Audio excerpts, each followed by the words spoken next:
The 10th generation of Pokemon has been confirmed. This is breaking news. We also have a ton of information about the Gen 5 remakes, Pokemon Legends ZA, the game release timeline, and everything else in between. Welcome back to Hidden Power. This is a Pokemon podcast. The infamous Riddler has given us new information about Generation 10, suggesting that it's going to release on the 30th year anniversary of the Pokemon Company. This would be in 2026, which would mean for us fans, a 4-year period, right? This is a 4-year gap in between generations. 2026 holiday season. That's the other thing. It's at the end of 2026 is what we're presuming. Is a long time to wait. Now you might be saying, isn't this Riddler coup guy the one who was telling us that we're gonna get a Gen 5 remake in 2024? Pokemon Day came and went. We never got an announcement for a Generation 5 remake. We have some hidden power. We do have some insider information. This is not coming from Coup, but we do have some insider information that would suggest that these games would come, the Gen 5 remakes will be releasing at the end of 2025. So let's take a look at the timeline here, right? So right now we're sitting at 2024. We all expected some sort of game announcement, and what happened on Pokemon Day is that we got the announcement of Pokemon Legends ZA. I think, in Legends ZA, right, they told us that it's going to come out in 2025. I think we're all expecting, looking at Legends Arceus and looking how there was no announcement for 2024, that this game might, and the fact that they announced it so early in 2024, I think we're all expecting that Legends ZA would come out in the early half of 2025, possibly as early as January or February, right? So even though the game is marketed as a 2025 release, it's really just a couple months off, a couple months delayed from that traditional 2024 November slot, right? Most Pokemon games release in November. At the end of the year. And there's a big factor here that I think is the new Nintendo Switch console, right? If we're looking out, there's been rumors forever of a new Nintendo Switch console, and because this system was delayed into 2025, and we don't even have a release date on that, all of these Pokemon games had to be shifted so they could line up with the release of this new console. However, I do think because Legends ZA was marketed as a Switch game, I do think that game is still going to be available on the Switch. So that's why I think this game will come out at the beginning of 2025. Then we'll get the Nintendo Switch 2, and possibly the ZA, there's like an optimized version of it for the new Switch console. And we see this a lot with Zelda games. Usually Zelda games are kind of like the bridge between a console generation for Nintendo. I think it was Breath of the Wild ushered and kind of connected the Wii U to the Switch, and Twilight Princess was kind of a bridge between the GameCube and the Wii. And the insider information that I'm sharing with you right now is that the Gen 5 remakes were originally supposed to be Switch 2 games, right? These, or whatever the Switch 2 is going to be called, right? These Gen 5 remakes are being created for the Switch 2, and because the Switch 2 was delayed into 2025, that's kind of why these games got pushed.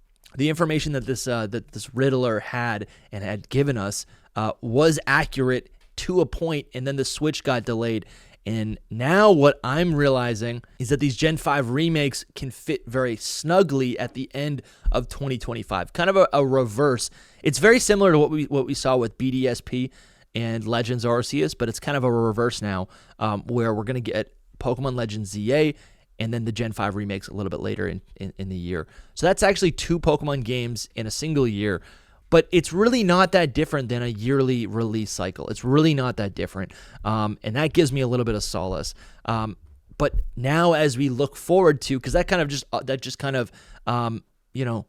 ushers us into 2026, where that's the 30-year anniversary of the Pokemon Company. It's going to be a really big deal for the Pokemon Company. 30 years is massive. They did a ton of celebrations for the 20-year anniversary, and we got a new generation announced then. No one thought we would get a new generation at the time, but Sun and Moon were announced in correspondence with the 20th anniversary.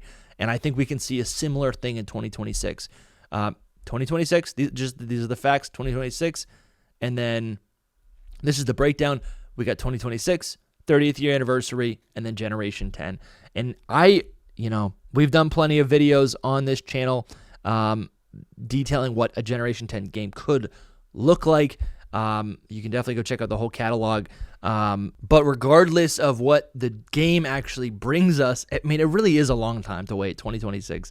I think beyond that, what we can expect to see is DLC later, maybe 6 months after Generation 10. And then I'm putting my money on the following year in that regular November slot. This would be after the 30th year anniversary, right? We have a new Switch console, a new generation of players, a new generation of Pokemon players. And this is when, for the 30th year anniversary, even though it's a year after, it's still, a celebratory period. I think Game Freak and the Pokemon Company is going to want to deliver to us a new Kanto game, right? So, and within that Kanto game, I definitely think there's going to be some Johto love and Johto representation, whether it's the entire Johto game to explore. This could just be a Heart Gold, Soul Silver, Gold, Silver, and Crystal, just a standard remake where you played through Johto and then revisit Kanto. It could be something like that. I really hope we get something a little bit more creative, a little bit more ambitious.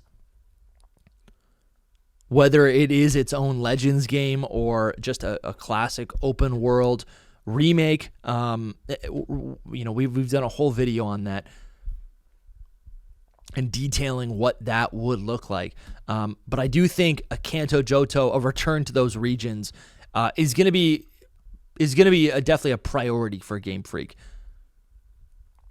And making sure that those classic Pokemon experiences are in the forefront of the community and of the fan base. And from where we're at right now in 2024, the two oldest games, I think the only two games that are not represented in 3D on a modern console or on a modern, in a 3D engine, is Johto and Unova. It's Johto and Unova. Legend ZA, going back to Kalos, is a huge wild card. But as you can see in this breakdown, it does make sense if Gen 5 remakes are next after Legend ZA. So really just next year, right? And then after Generation 10, and then that celebration of the series. It's like, what do you do after Gen 10? If Gen 10 and the 30th year anniversary is this massive just like celebration, that's a huge high.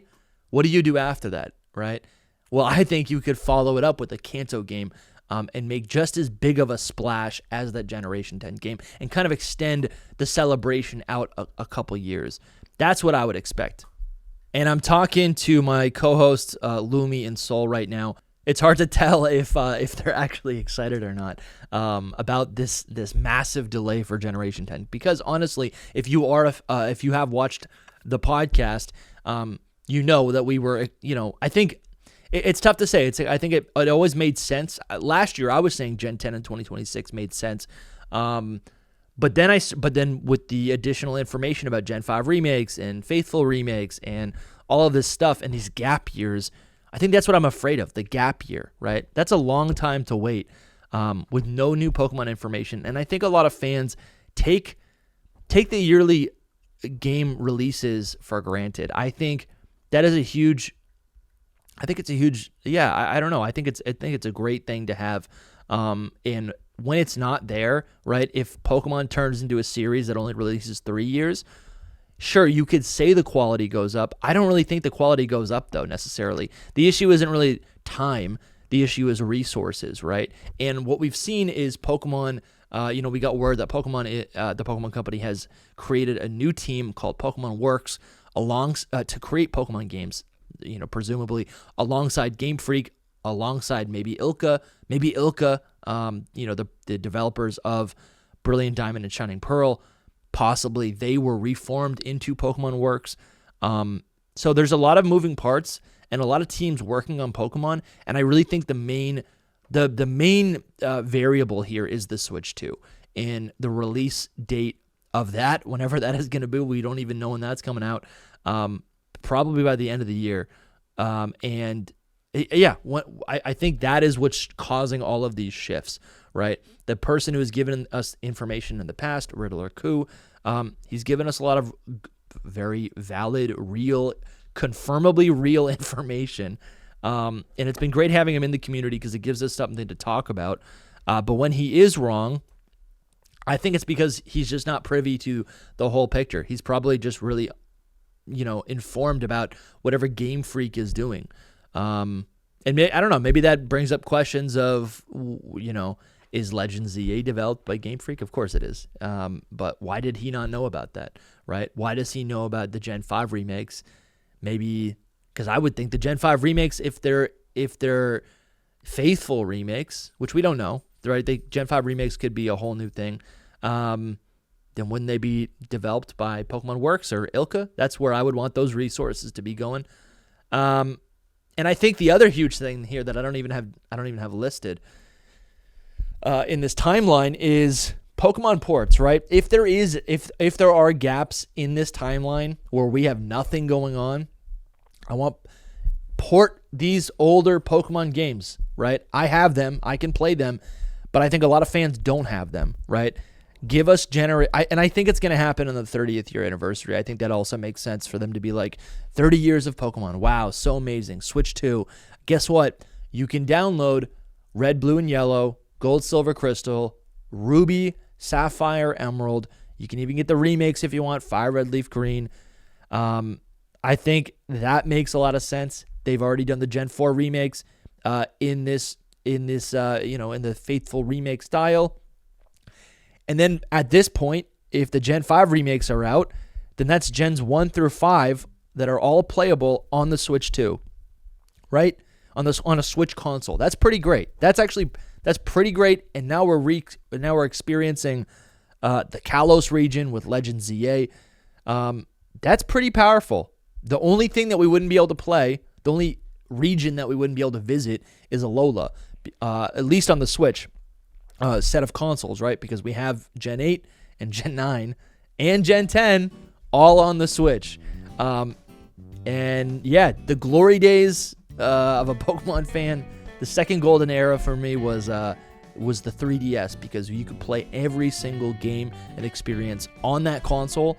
And I think based on this timeline, based on this new information from the Riddler, I do think this is where we're headed in the future.